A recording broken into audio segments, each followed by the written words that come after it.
नमस्कार सर्वांना.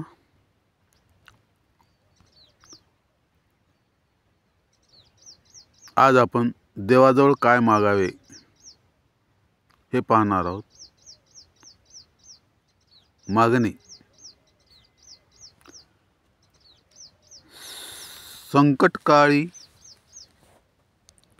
माझे रक्षण कर असे मी तुला प्रार्थना करीत नाही, पण संकट आले तर मी गर्भगळीत न व्हावे एवढेच माझे तुझ्याजवळ मागणे आहे.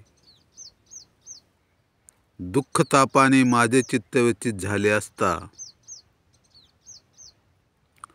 तू माझी सांत्वना कर असे माझे मागणे नाही, पण दुःखावर मी विजय मिळवावा अशी शक्ती मला दे.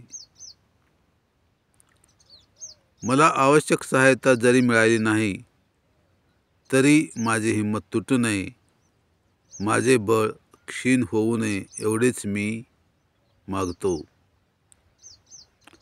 संसारात मला नुकसान झाले आणि लोकांनी मला फसवून लुटले तरी मला त्याची पर्वा नाही,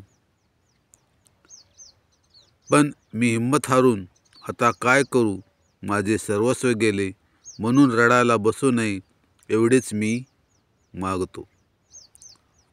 मी जर विनाशाच्या प्रवाहात सापडलो तर माझे रक्षण कर, मला वाचव अशी प्रार्थना न करता प्रवाहात तरून जाण्याची, पोहून पार जाण्याची माझी शक्ती कायम राहो एवढेच मी तुझ्याजवळ मागणार. माझा भार हलका व्हावा अशा प्रकारची मदत मागणार नाही, तर जेवढा म्हणून भार डोक्यावर पडेल तो झेलण्याची आणि उचलून नेण्याची शक्ती मला दे असेच मी मागतो.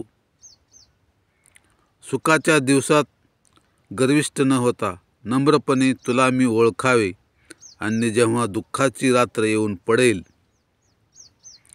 सर्वत्र अंधार पसरला असेल आणि पायाखालची जमीनच जेव्हा दगा देऊ लागेल, तेव्हा देखील मला तुझ्याविषयी, तुझ्या अस्तित्वाविषयी मनात संशय देखील येऊ नये एवढेच मी तुझ्याजवळ मागतो. जर तुझ्यावरची माझी श्रद्धा अढळ राहिली तर कोणत्याही परिस्थितीत माझे क्षेमच आहे. हे सर्व रवींद्रनाथ टागोरांनी लिहिलेले आहे आणि देवाजवळ त्यांनी अशी मागणी मागितली. तर हे सर्वासाठी चांगले आहे. देवाजवळ आपण हेच मागावे.